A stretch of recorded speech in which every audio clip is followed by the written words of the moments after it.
রাজু আর রিনা ছোট্ট গ্রামে বড় হয়েছিল। তাদের বন্ধুত্ব শুরু হয়েছিল স্কুলের আঙিনায়। রাজু ছিল চুপচাপ তবে মেধাবী ছেলে, আর রিনা ছিল প্রাণবন্ত, খেলার মধ্যে সবসময় হাসি ফোটানো মেয়ে। একদিন গ্রামে নতুন একটি ঝরনার খোঁজ পায় তারা। ঝরনায় পৌঁছে তারা পানির শব্দে মুগ্ধ হয়ে যায়। রাজু রিনাকে বলে, তুমি জানো, ঝর্ণার মতো আমাদের জীবনও কখনো শান্ত, কখনো উচ্ছ্বাসময়। রিনা লাজুক হাসি দিয়ে শুধু মাথা। দিনের পর দিন তারা একসাথে ঝর্ণার কাছে বসে গল্প করে, স্কুলের স্মৃতি ভাগ করে নেয়।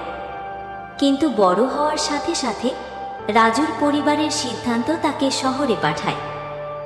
বিদায়ের দিন ঝর্ণার পাশে দাঁড়িয়ে রিনা চোখে জল ধরে। তুমি না থাকলে ঝর্ণাটা শীতল লাগবে। রাজু হাত ধরে বলেন, দূরেও থাকি, আমাদের স্মৃতি এখানে বাঁচবে। প্রতিটি ঝর্ণার ঢেউ আমাকে তোমার কাছে টানে।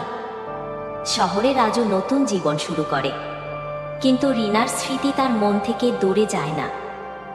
আর গ্রামে রিনা প্রতিদিন ঝর্ণার কাছে বসে রাজুর অপেক্ষায় থাকে। বছর কয়েক পরে রাজু ফিরে আসে। ঝর্ণার সেই ছোট্ট পাথরের পাশে রাজু রিনার হাত ধরে বলেন, আমাদের গল্প শেষ হয়নি রিনা, আমরা একসাথে আছি, এবার আর কখনো আলাদা হব না। ঝর্ণার শান্ত নদীর মতোই তাদের ভালোবাসা সময়ের সাথে আরও গভীর হয়।